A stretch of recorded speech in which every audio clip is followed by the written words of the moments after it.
it's early for everyone in the UK. Just to let you know, we are recording this session so that people that have registered and couldn't attend the event can.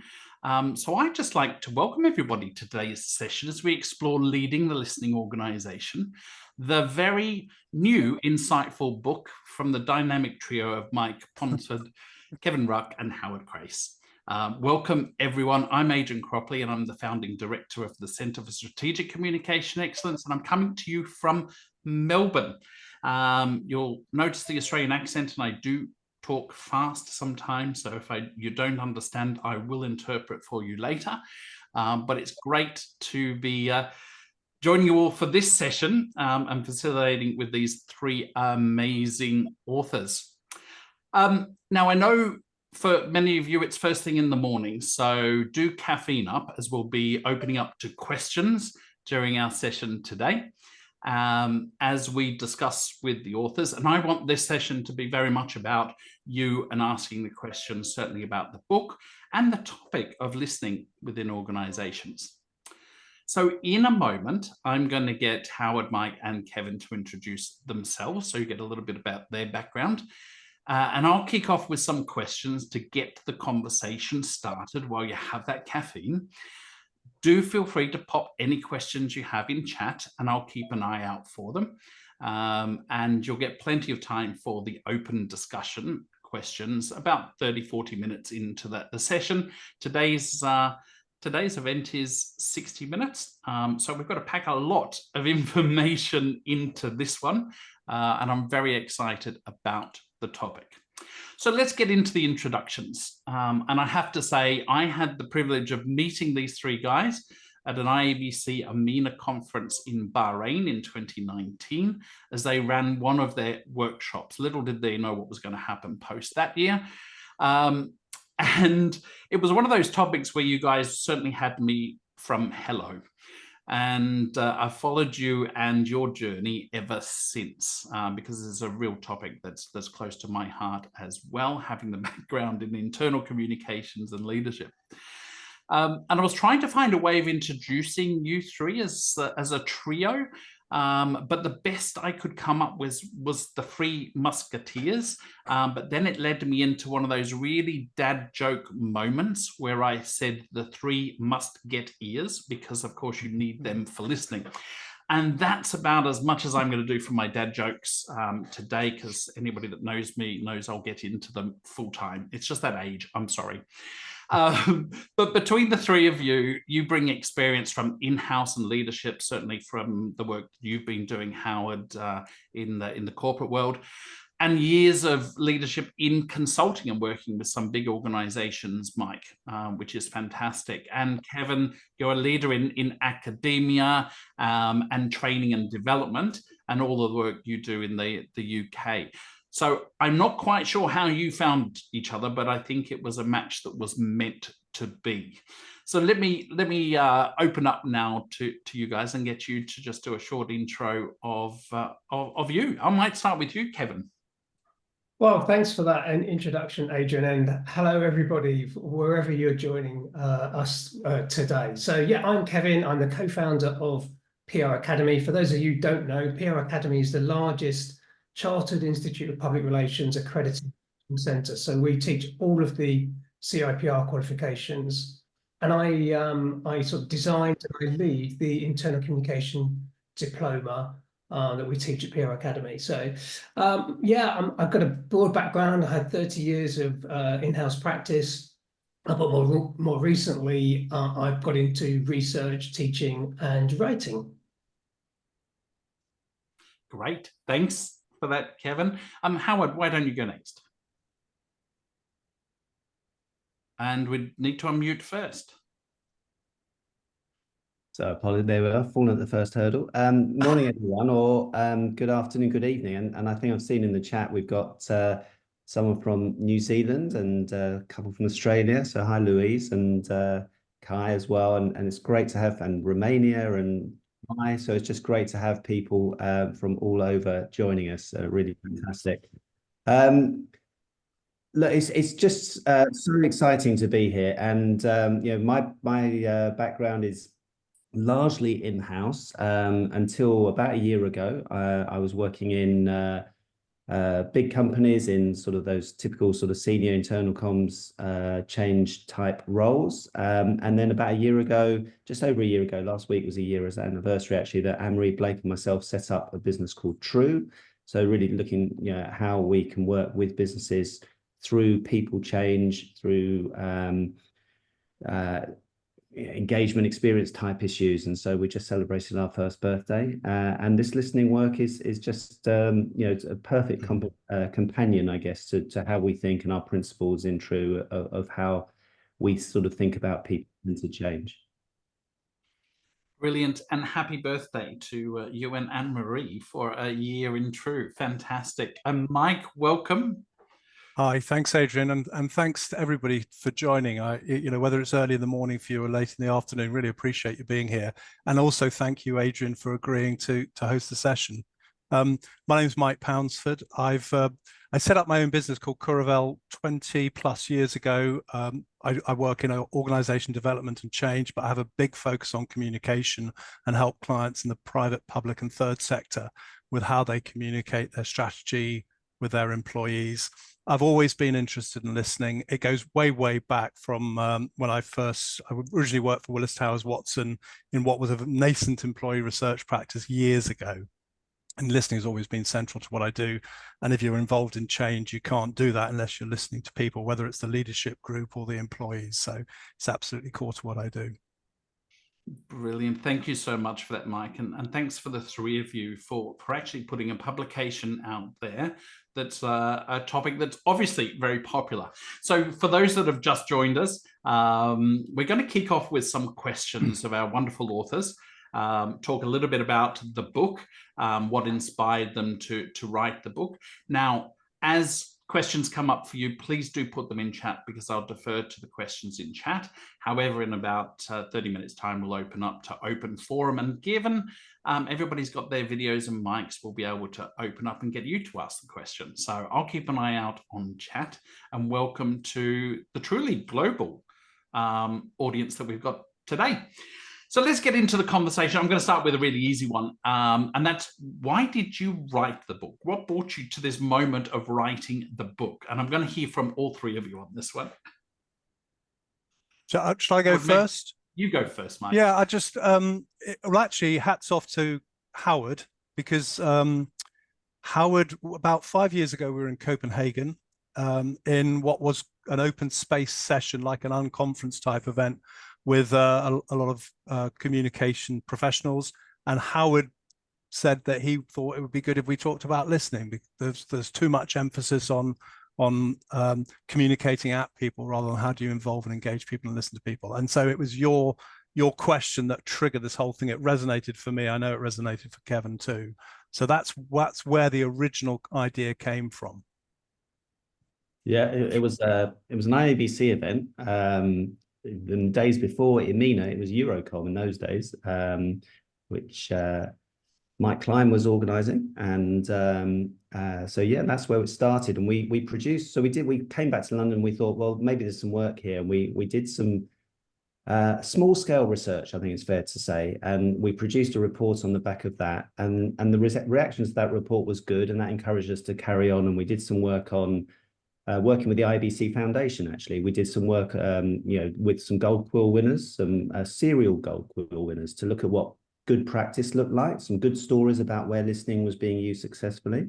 And on the back of that, we did a second report, and then we did a third report with a big survey, again working with the IBC, and you know, kudos to Kevin here, really sort of pushed us to do a really pucker survey, I think, and we got some great findings from that, and then thought maybe there's a fourth report, which is a bit more around focus groups and looking into good, you know, so to particularly the issues around leadership, which are coming out as some of the sort of key issues. And then really, as we did at the end of every report, said, are we done now? That must be it. We've you know, it's been fun. Thanks very much. And they said, well, maybe there's a bit more.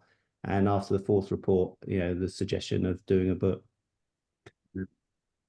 Brilliant. Yeah, I think that the thing about a book is that, you know, as we're sitting today, we can get our messages, if you like, about what we believe around leadership listening out to a wider audience. And I think a book is a vehicle for doing that. Yeah, for me, a book, is a sort of the culmination of all the research that we've done, as Howard and Mike have described, and it all comes together. But it wasn't just that. We did some additional research and writing on other topics that we hadn't really explored in the 4 reports. So, for example, digital listening.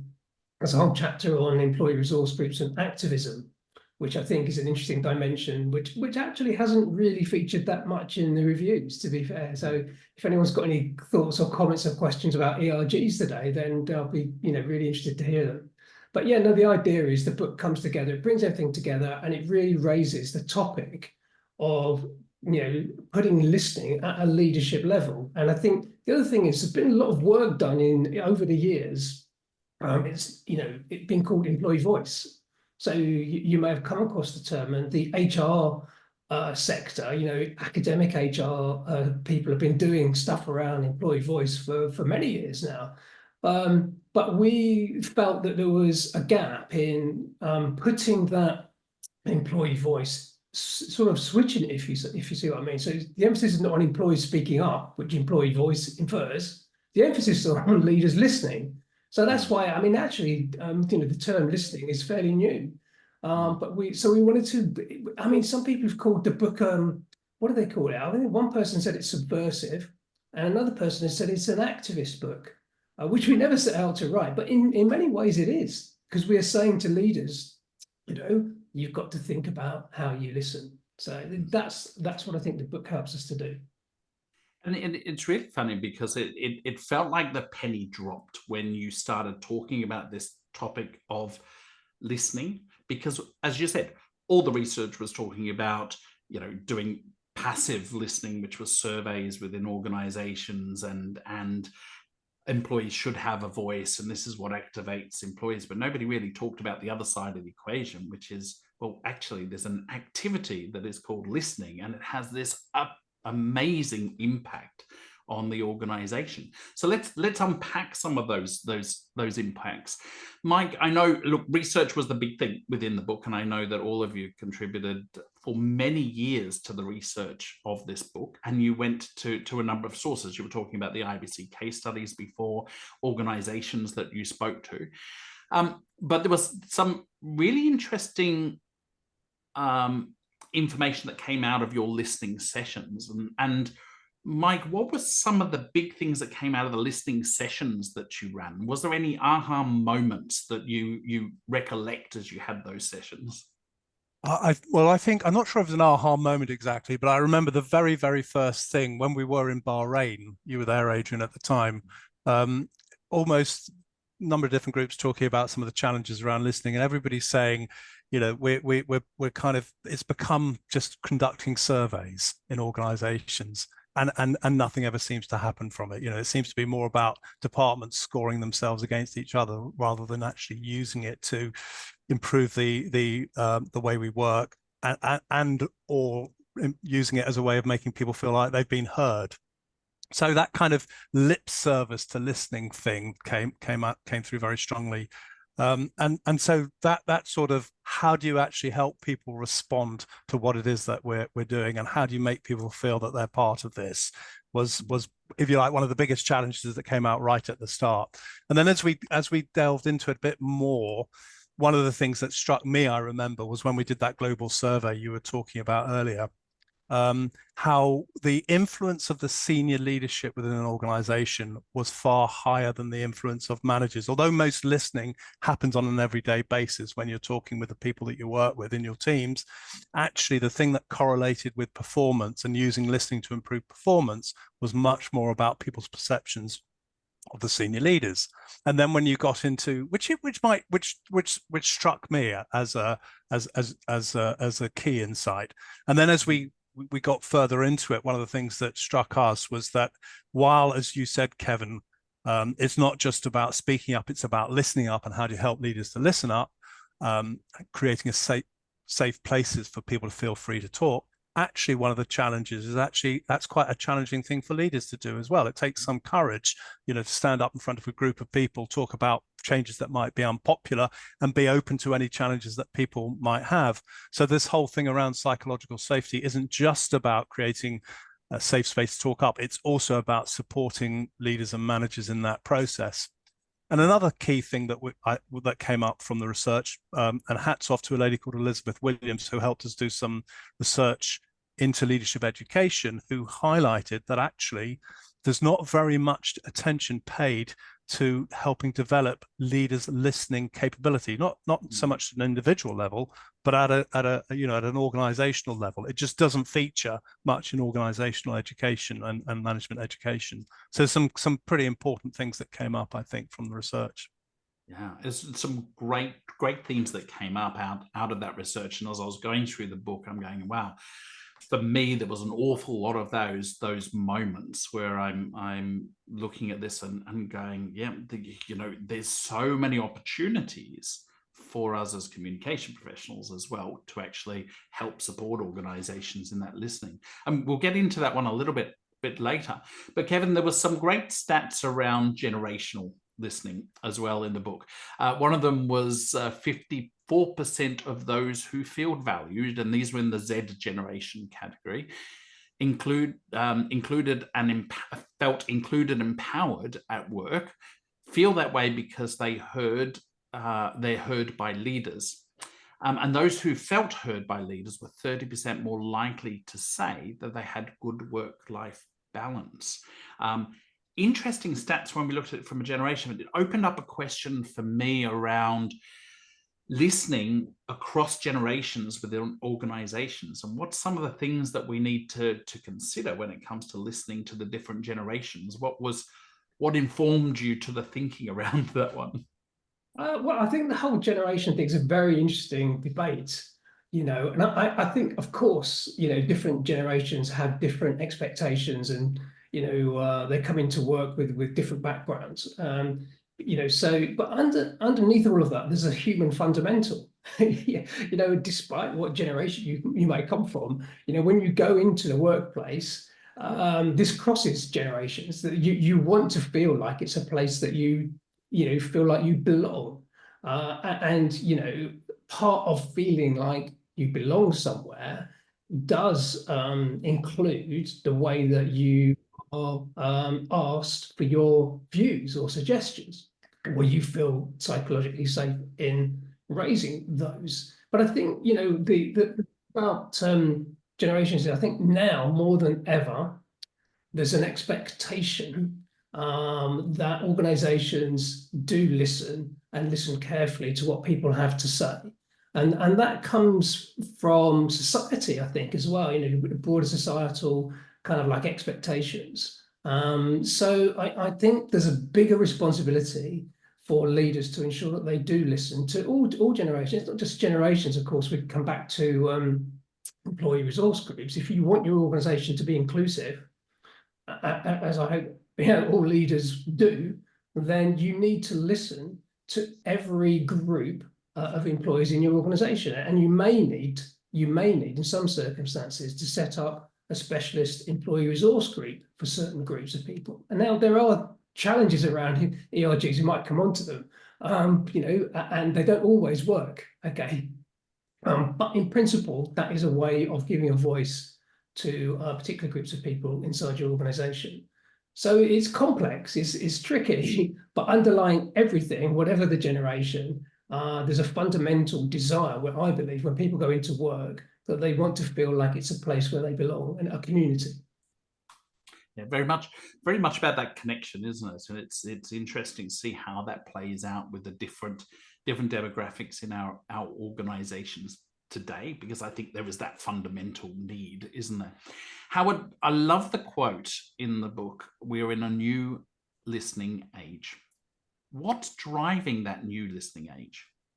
Yeah, and I think one of the things that, it all the way through the work, this sort of resonated with people, but to a point where I think that we genuinely believe that this book has come at the right time. And I'm a big proponent of this notion of the age of listening that we're going into. And I think it's not just about the work that we're doing. I think societally, a lot of people, we feel that we're not being listened to, our politics goes whichever direction it goes, and other things. I think people are just sort of craving being listened to in some respects. So bringing that back into the organization, I think there's a series of things that have happened in recent times. The pandemic's an obvious one, where for the first time in many cases, organizations really did lean in to listening and to caring about their people and wanting to know. So that was almost like a bit of a change of a significant change of direction. Now, we could talk about whether some of that's been lost, maybe. But as a number of other things, I think you see the growth of employee experience, for example, where companies are beginning to say, we need to have more joined up strategies. It's not good enough in a sense just to say, well, we'll have an engagement score, which we'll measure once a year or even once every 2 years. We need to do something a bit more happening every moment, and we need to sort of understand where our people are, the moments that matter, and so on. So EX is playing a part. We talked about the generations. Actually, if you think about it, in our private lives, we use social media, we use TripAdvisor, we use Glassdoor, we use all of these services where we give opinions, where we sort of say we actually have a view, and we want people to hear that view in different ways. So it's not surprising to me that people actually want to have their view heard in the organization. Kevin just mentioned employee resource groups, diversity. The notion around diversity, and of course, taking just the simple, obvious sort of fairness bit away, that I think what people talk about is that we get more diverse voices to help us make better decisions as organizations. Now, if you believe that, then you've got to listen to more diverse voices again. So it changes that sort of, it's not just that sort of small group of people who are sort of making all the decisions. And the last thing I'd say would be that technology and the way that technology is changing, AI and so on. I mean, both HR professionals on this call, communication professionals, anyone who's done a survey will know the pain of looking at thousands of freehand comments and and saying, how do I make some sense of that? And you can do this now in seconds with the technology, and the way that we do continuous listening, the way that we can look into sentiment analysis, all of this sort of thing is much more possible than it ever used to be. So technology is also helping. So all of these things are coming together, I think, Adrian, and I guess finally, you're now beginning to see organizations who what I describe as using the language of listening. So they have a listening strategy. That may just be a survey, but they're beginning to say we have a listening strategy, or we're looking at how we do listening. And I'm hearing that more and more, and agencies who have listening solutions. So again, that language, that word is becoming, it may become one of those words we get a bit tired of, perhaps. But all of these things are coming together, and that's why I guess we're calling it the age of listening. That's great. And I've got a stack of questions, but I'm also seeing a couple of questions coming in on our chat. So I'm going to defer to a couple of those for a moment, then I'll come back to unpacking the pandemic in a moment. So Kai actually has put a question talking about listening across generations. Reverse mentoring is a concept that has been heard about for a few years. Could that also be a way of helping with generational differences? I'd like to take that one. I mean, I don't really have an answer, Kai. It's a great question. I must confess, I don't know that much about reverse mentoring. I mean, I know what it is, but I don't know much about the research around it. I think it sounds like a great concept. I think the issue is with reverse mentoring is, obvious power balance or power imbalances in the relationship, and I wonder whether they might come into that process. But a great question. We probably should go away and have another look at that. Thanks for asking that. Excellent.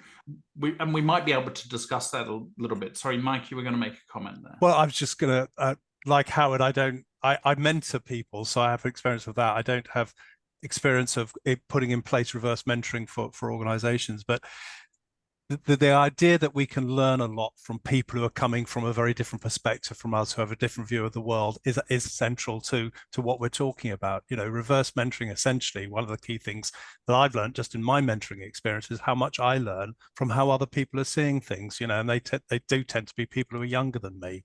And if you just look at listening and what organizations get from listening effectively, is you get that perspective from different points of view that is incredibly valuable. You know, you can't lead an organization unless you've got a sense of where are people coming from and what are their perspectives and what can we learn from them. Yeah, excellent. I'm smiling at Di's question here, which is, how do you overcome the fear factor for leaders when their listening will mean dealing with Pandora's box, which is often the case, of issues that they may not previously be aware of? Yeah, and that's sometimes the blocker for leaders to go, if I listen, I might have to do something as a result of that. Yeah, thanks, Di, for the question. It's I think perhaps of, you know, the discussions that we're having on the back of the book, this is one of the sort of big topics that's coming up. And you know, what is our role as comms professionals or HR professionals or people in the X space or whatever, and working with leaders to help them through this. And yeah, I think the first thing to say is there's no silver bullet here. There's no sort of one, you know, easy solution. Someone said to me in a conversation last week, you know, what happens when, related a story to me where they said, a leader said, well, I don't really want to ask that question because it's going to open up a can of worms and I don't want to do that. And it's almost like, well, why wouldn't you want to do that? But I think Mike said earlier, you know, someone, you know, mentioned anyway, the psychological safety piece, which is a phenomenon which is written about quite a lot. And I think that we found, you know, that psychological safety meant two things. There's the sort of obvious thing in this where, and again, people have experience of town halls or situations where you know that people will be reticent to put their names, you know, to put their hand up to say that difficult question, you know, suppose it's a silly question, suppose it's received badly. So we understand that. But we also found psychological safety issues from a leader's perspective, where exactly as you say, Di, there, that, you know, what happens if I can't answer that question? What happens if they ask me a question which maybe I agree with, but I've got to be on message and I can't give the answer I want to, or I don't know how to answer that question. They're very real concerns, and Mike referenced, you know, the work's been done around leader education. You know, it is a concern. So I mean, look, for me, talking around this issue a lot, but you know, I think it's a debate we have to have. I think we have to get into this. Is in, you know, how can we help leaders? Now, I think, you know, sometimes I always wanted to, you know, in my role as a comms leader, to be, in inverted commas, a voice of the audience. And it's really powerful sometimes when you can say, you know, speak truth to power, when you can say to a leader, this is how people feel. And how do you know that? Because I've done the listening, because I'm out there, because I understand what people are saying. And generally people, you know, leaders, when they're sort of faced with that, I always think that that piques their interest. They'll start to debate and discuss. So we have a role to play, but there's no easy solution. And I think, you know, that there are a lot of leaders who feel they have to have all the answers. We call it the parental trap in the book, that they're not interested, not curious. So how can we encourage leaders to be more curious, to understand they don't have necessarily all the answers? I think there's a lot we can do, but with some leaders, they get it immediately. Others, it's going to be hard work. I think if I could just come in, sorry, I think Catherine's made a good point here in the chat, which is that one of the reasons why leaders may be fearful is they don't have the infrastructure, resources, systems or process in place to be able to enable them to get answers or responses together. So, you know, one of the key messages for me in the book is, I mean, it's all about leaders, senior leaders. But that can imply it's about them as individuals and their own capabilities, which we'll come on to. We know that's important. However, there are, without you know, the resources, the principles, and the supporting mechanisms in place, then of course it's going to be difficult for any leader to be able to respond, especially with a lot of listening going on. So we say there are two things that have to happen. Leaders have to be good at listening as individuals, And they also have to ensure that there are listening systems and processes in place. That without without the other is really not going to work. So thanks, Catherine, for making that point. It reminded me that we're not just talking about individual leaders, we're talking about a whole system of listening here. It's also interesting. Sorry, go on. Sorry. Mike, go. Well, I was just going to this point that Di's raised and Catherine's talking about as well is in the book, because this is a really, really big challenge around how. Well, there's two things. I think one is it's about power and control. Simon Hall, who's quoted in the book, tells a great story about one of the problems of listening. He was listening to stakeholders outside the business as well as inside the business in order to put through a major change program that he was running in the public sector. And one of the problems he faced is that by doing that, you're opening yourself up to possibilities that you might not have anticipated. But if you don't get those issues on the table, how can you put in place a change program that's going to work and deliver to people? So you've got your objectives, but they've got their objectives too. So you have to open the box. You have to be aware of those issues if you're going to do it. The barrier or the problem is that lots of managers and leaders are expected to control their organizations. They put in place plans, forecasts, budgets. You start listening to people and start changing things. That creates a challenge, and it's understanding that or balancing that need to control versus the need to be open and curious and humble and so on. That's really at the core of this, and it's not an easy thing to do. And as Catherine highlighted, if you're not kind of really clear about the boundaries of what we can change, what we can't change, it can backfire because you might end up exposing yourself and behaving in a way that is actually damages people's credibility in what you're trying to do. And it's funny because what this starts doing, it's opening Pandora's box to culture within the organization as well, isn't it? And so we move to that bigger topic around how do we engage the organization in having a culture of listening, which you talk about quite a bit within the book. So let's explore that, because Paul had a question around, thinking about the organization, the old C-suite, and certainly the control they have in an organization. How do you bring them around, moving to more of a listening stance within an organization? Maybe some of the things you saw in your research, and maybe some of the tips that you have to working with cultures. Shall I take that one? Yeah.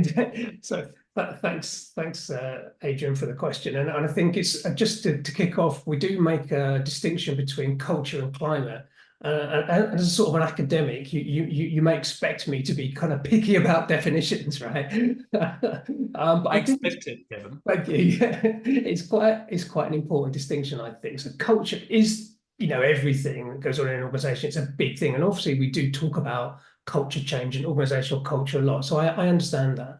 But for us, we call it a climate, a listening climate, because we appreciate there are many, many things that go into what is an organizational culture. So we focus on calling it a climate of listening. And what we mean by that really is what we were saying earlier, having leaders, senior leaders who understand it and have the capabilities, which we have called core: compassion, openness, responsiveness, and empathy. They're the capabilities that you need to be a good listener at a leadership level. So that's the first thing we need. And if that isn't in place, we need to coach, guide, support leaders to adopt those capabilities. And then the second point is to have those processes and plans in place. And that's where it becomes a little bit more detailed. And I think there's a role here for the internal communication manager inside an organization to embed listening into internal communication strategies and plans, so that listening becomes as regular and normal as sending out information to employees, right? And that's what we mean by making it a climate. It's something that's done without any question. It's not like it, and it's not a short campaign. It's not a "you said, we did" campaign either, which has a finite time period. Listening happens every day, every week, and using multiple methods. It's not just a survey. You have your annual survey if you want, have pulse surveys, regular pulse surveys, maybe change the topic on them, run focus groups, do interviews, use internal digital platform monitoring of discussions. do all of that on an ongoing basis and report back regularly. So work out what everyone's saying through all of these methods, report back on a monthly basis, whatever, but a monthly basis, and tell the senior leadership, this is what people are saying and thinking and feeling.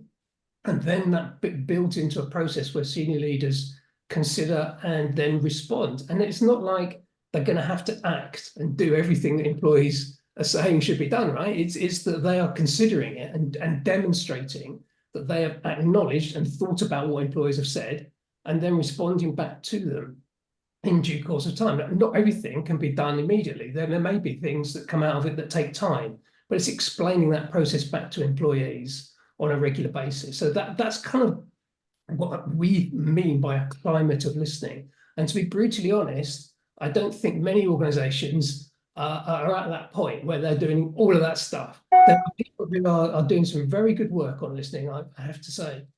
But we need to build it in and for it to become as regular as informing employees. That's quite a long answer, but I think that's the Mike and Howard, please jump in if I've missed anything there. It's quite a difficult concept to really explain. Well, I just think, picking up on Paul's question, the how do you shift that behavior? When I've worked with people and they've gone out and listened to people's perspectives, so I'm thinking of a chief executive who was trying to put in place a program. He was talking a lot about the efficiency and performance benefits this is going to deliver for us. When he got out and spoke to some of the employees, what was quite clear was people were much more concerned about the impact this might have on the safety of the work that they did. And another different organization, the employees came back and said, actually, what about the customer service you're threatening as a result of what you're trying to do? And by exposing people to some of these concerns, actually got them to shift, not what they were trying to do, but how they were positioning what they were trying to do. And it was a much richer process as a result of that, because they got that perspective that they wouldn't otherwise have had. Howard, anything from your side? So it just opens up such a big issue. Yeah, I mean, not a lot more to add. I mean, I think it's been covered. This is at the heart of everything, isn't it? It's creating the climate, as we're calling it, the culture that enables listening to thrive throughout the organization on a regular basis, on a constant basis. It's not just a one-off annual event. So this is where we want to get to. Actually, someone said to me, somebody in Canada the other day, and she said, what can we do? And it's like, we need to create a sort of a listening movement or a listening army, she said, and so how can we actually get some momentum so that we are able to create, that complete change to climate, I think is definitely where we would want to go to. Yeah, absolutely. Now, Sarah, I'm going to come back to your question in a moment. I can see that in chat, but I have to ask a question around, since you started your research into listening, way back when you started doing your sessions, and I met you in 2019, there was this little thing called the global pandemic that happened, and things shifted.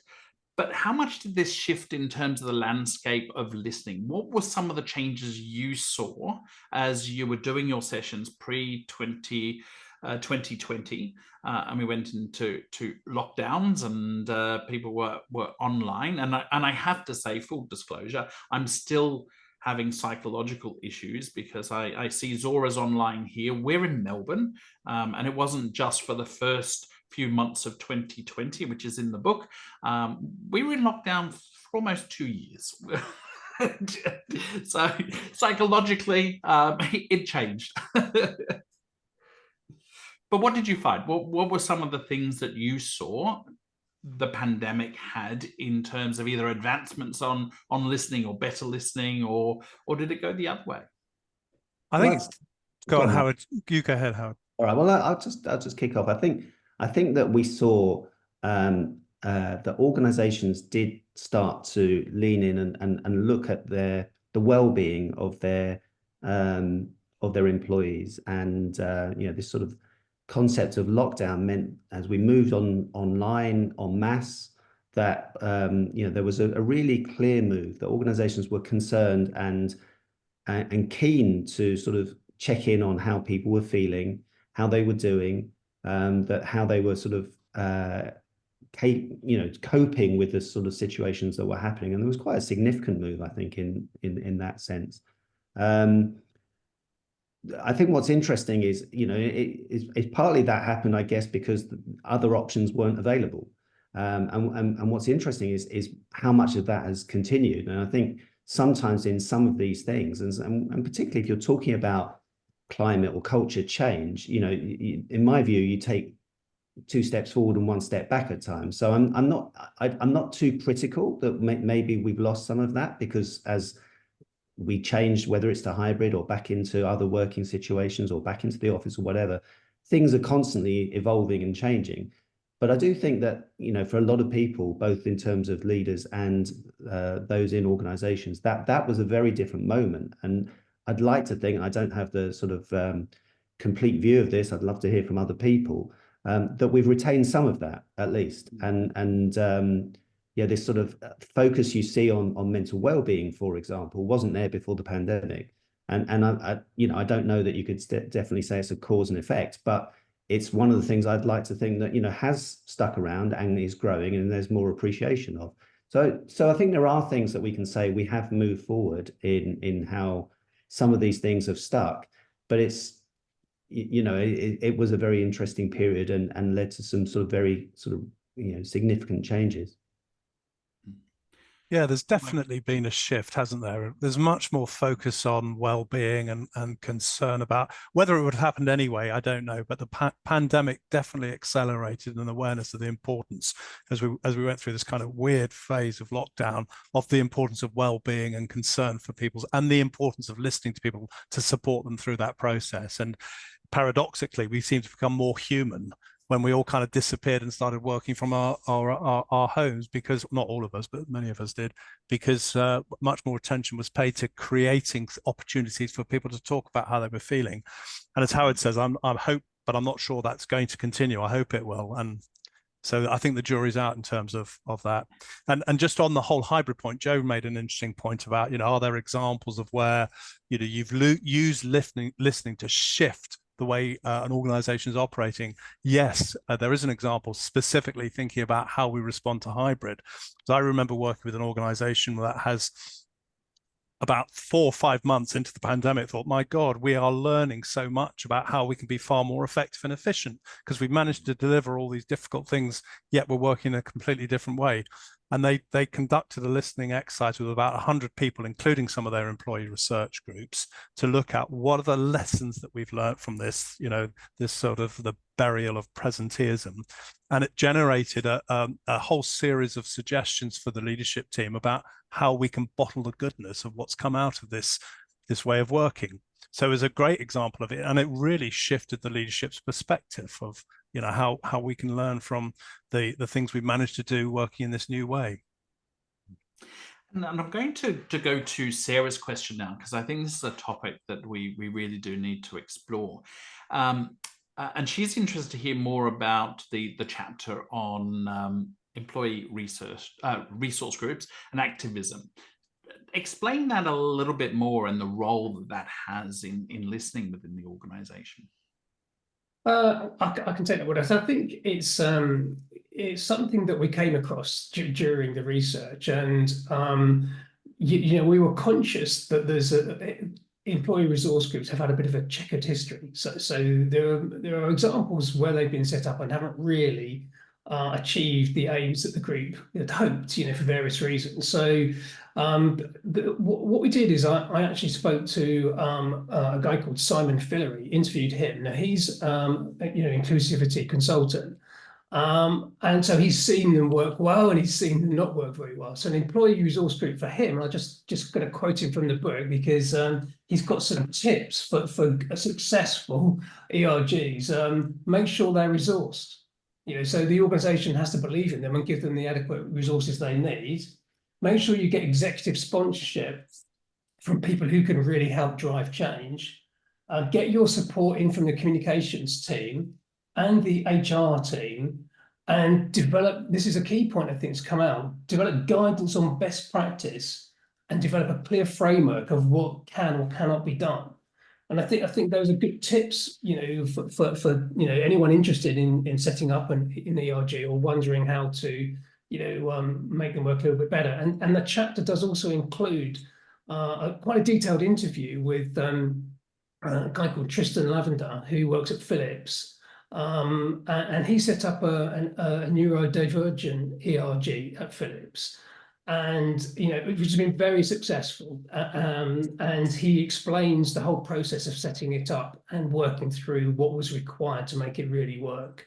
So some little tips there in the book for anyone thinking about setting up an employee resource group, but they're part of the whole climate, as I was saying earlier, of if you've got good, well-functioning employee resource groups, that they do support certain groups of people who may not always be comfortable about saying things in an open environment, and that group helps them to do that. That's excellent. Now we're going to start going to some of the questions that people have. I said that we'd have lots of time for people that want to ask questions. Now, if you want to ask the question verbally, so it's easier to do that, just pop up your hand and we'll get you to ask the question and get you to unmute. We've got a couple in chat at the moment. David says, I'm intrigued by the size of the organization you guys researched as part of the book.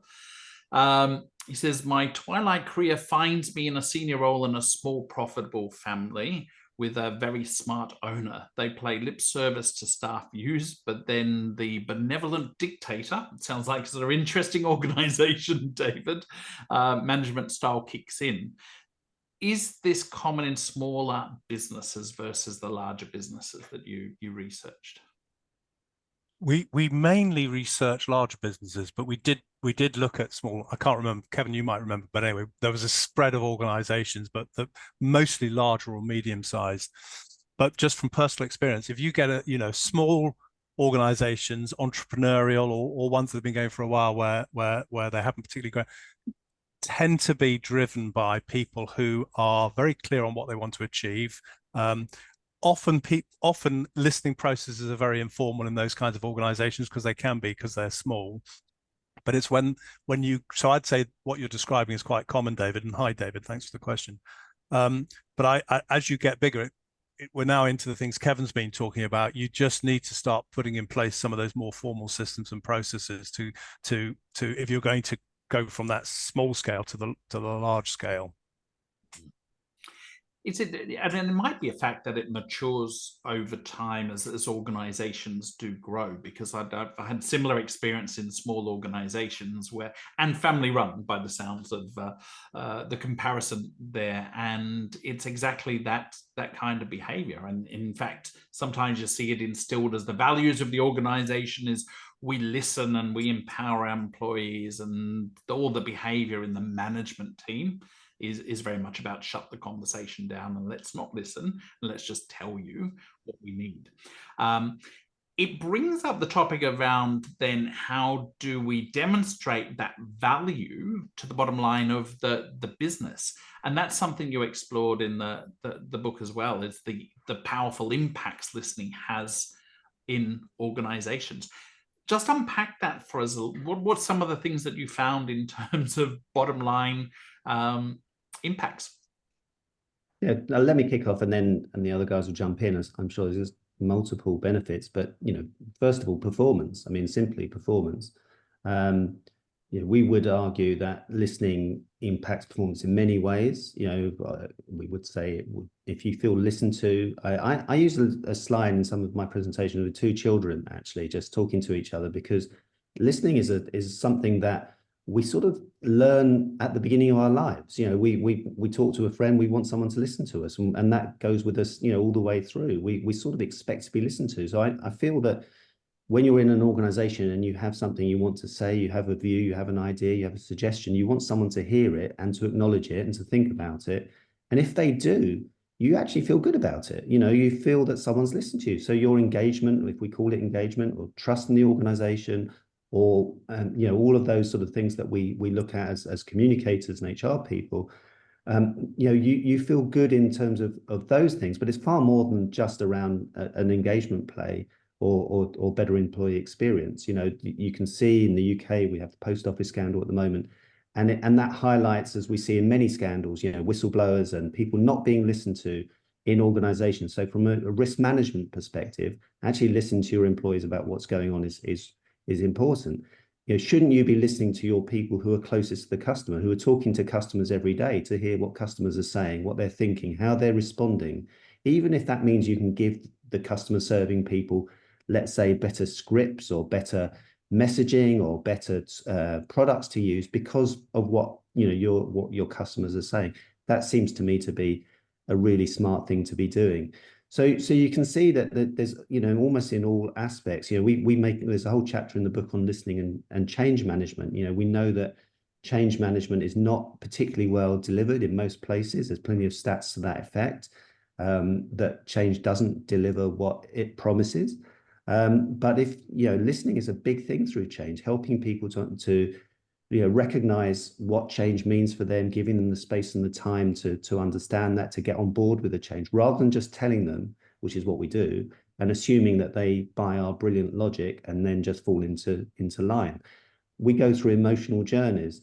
So I think that again, you know, that can help change, where organizations are spending millions of dollars in terms of these change programs, you know, to actually deliver what they promise in the business case. So there's a whole series of things and many others that I haven't listed, but maybe the other guys will want to jump in. I think, you know, you've mentioned in employee engagement now, and I think there are very long-standing statistical correlations between employee voice and listening and employee engagement, and you could probably extend that to employee experience now as well. Well-being as well. Again, you know, there's oceans of research. What we found, though, which was interesting, was, you know, greater innovation, greater adaptability to change, and greater flexibility. Yes, all of these things I think are pertinent to most organisations today. But the other thing and this isn't something that came out of the research, which just I've been reflecting on, and I think it's something I mentioned at an event last week where, you know, I kind of think someone asked me the question. I thought, well, actually, what it does is it helps leaders to see round corners. And what I mean by that is because, you know, leaders are always, I think, slightly concerned about what might be coming around the corner to hit them, but they didn't know was coming. And I think that's a constant, you know, worry for most senior leaders. And if you listen to employees, they often know what's coming around the corner or what might be coming around the corner. So actually, you know, that it surfaces things that may be difficult and challenging for senior leaders, but actually it helps them. It's about risk management, isn't it, essentially? So I think that's something else that we didn't really talk about in the book, to be honest, but I think it's something that's come out of the conversations we've had. I just want to add one thing, because I think this thing around change, innovation, risk management is really important. Another thing I think is important is resilience. I think, and I was working with a group of managers who were having to close down a series of offices, and they didn't themselves know whether they were going to have a job in the future, yet they had to lead their teams through this change process. So it's pretty difficult for them. A few people felt quite excited by it, but lots of them were really challenged by what's in it, you know, what's going to happen to me. And the process of listening to those people and allowing them to talk about how they were feeling about their change, about the change, without wallowing in it, was really important to get them to start engaging in what are the practical things we might be able to do to help people through this. You know, and one of those things may be getting people to think about their CVs and how I can support them with their future careers. So you know, it operates at so many different levels. The importance of listening and putting in place listening process, innovation, change, resilience, risk management, and so on. Now, I'm really conscious that we've got about 6 minutes left, and there's a couple of topics that I think are really good to open up and explore. The first is around the role of internal communication. You know, a lot of the focus of the book was very much about leadership and their role, and we know how important it is. But the people that support the leaders in organization, particularly in internal communication, where do you see that role? What did you find out about the role of internal communication? And what are some of those changes that need to happen within the role to make sure we're supporting leaders in the role of internal comms? Well, I think, you know, I'm going to mention the Institute of Internal Communication in the UK, for those of you who may not know it, that they do have what they call a profession map. which was updated, I think, a couple of years ago. And if you haven't come across it, just Google, IOIC profession map. And it's a very detailed piece of work, so, multiple levels of internal communication practice. And I did a quick review for the book, and I've included an excerpt in one of the chapters, and just picked out where in that profession map listening to employees or employee voice is cited, and it is quite extensive. And this, to me, as a semi sort of historian of internal communication, I love the history of how internal communication has evolved. And I do think that this is a change. I can remember the profession maps going back 20, 15 years ago, and I don't believe they gave a mention to listening to employees or employee voice. So there is a shift in what we understand the role of internal communication to be. And that shift is that it does now include a very fundamental level listening to employees. And I do firmly believe that, internal communication is probably going to be more trusted, I'm sorry to say this, but more trusted in organizations than the HR department. I mean, it's a sweeping statement, but obviously many cases where that isn't the case. But I do think internal communication has that unique role and maybe more trusted to own and take the lead for managing employee voice or listening. So that's another reason why I believe it's the role of internal comms to do this. And to be fair, it doesn't just make the role of internal comms a lot more interesting, So that's where I'm going with all of that. But yeah, I think it's still in truth, whether or not internal comms does take ownership and does do employee voice or listening is very patchy, and it changes according to the organization, the sector. So it's not firmly established yet, I don't think. I noticed Rachel Miller's on the call as well, and I know she's been campaigning to make sure that development in internal comms is going. I'm sure she's going to be a huge champion for that role, if not already. The other one I wanted to explore really quickly before we finish off today is the future. So the future is driven by technology now, with AI, is now here with us, and it's influencing everything that we do. How might the landscape of listening change? How is that going to help us in this role of listening? Well, that's a big question. And then given the way technology is changing, I think it's really difficult to answer. We noticed literally last week that some of the big companies, Walmart, Chevron, and others, are using AI now to analyze all the conversations that are going on digitally within their organization.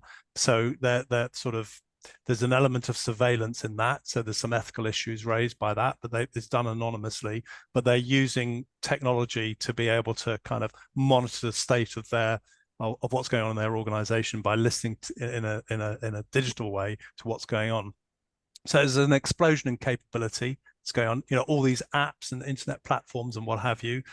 One of the things we found in the book is that generally we think it's underused. There's great potential that this technology gives us, but people are not necessarily as comfortable with using it as they might be able to be. And indeed, one of the things we found is that employees are much more willing to contribute and share their ideas on digital platforms than people in management leadership positions might be. Other people have found that although people think it can be effective, actually it's underused. Simply communicated some research that identifies that.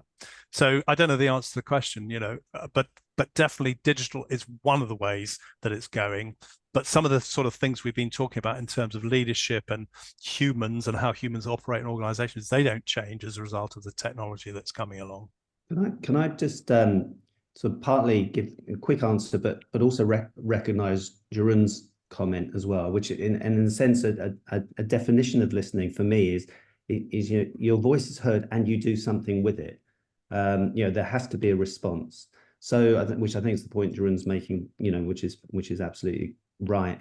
And so technology can speed things up. It can enable us to pull different data sources together. When I was working at GSK, huge investment in data mining and analysis from real data experts. So they pulled, and I know the companies, big companies have sort of gone to this territory. They're pulling the survey scores together with the attrition data, together with other data, and they're actually using that to see risks before they happen. which is a really interesting, use of AI and some of the sort of technology that's available. So I think, but that's in the capabilities of these really big companies. That's not everyone's going to be able to do that and hire those people. Technology is going to as we said earlier, it's going to enable you to see comments and analyze them much quicker. And as our research showed, this is where Mike was alluding. This is where people feel quite confident or more confident in sharing their opinions. So meeting them there and actually getting into those debates online and asking the questions online is definitely a big opportunity. So technology's got a massive role to play. But it's still, if you're going to listen, as opposed to just sort of throw it open and say, we'll give your views, but we're not really interested, it's not going to do a lot of good. And you've got to sort of have that mindset which says, we want to know so we can do something with it. So thank you for that. And I have to say, we're right at the end of our time. So I'm going to do this lovely plug. I have my copy of the book and I am absolutely thrilled to death with it. But I am going to give you a special call out to get the book. And there's a lovely discount code there that anybody on today's call can use to get their copy of Leading the Listening Organization. Let me say a big thank you to Howard, Kevin, and Mike for your time today, for everybody and their questions today. If you've got that code, I'm going to stop the share for a moment and ask if anybody's interested in staying on and having a quick Zoom photo just to show we were around the world and launch the listening book. We'd love to take up a photo of everyone. If you've got to go, get going. But thank you again for your comments and questions. And I'm going to I probably need to unpin us to do a full screen. So let me do that. Thank you again, guys.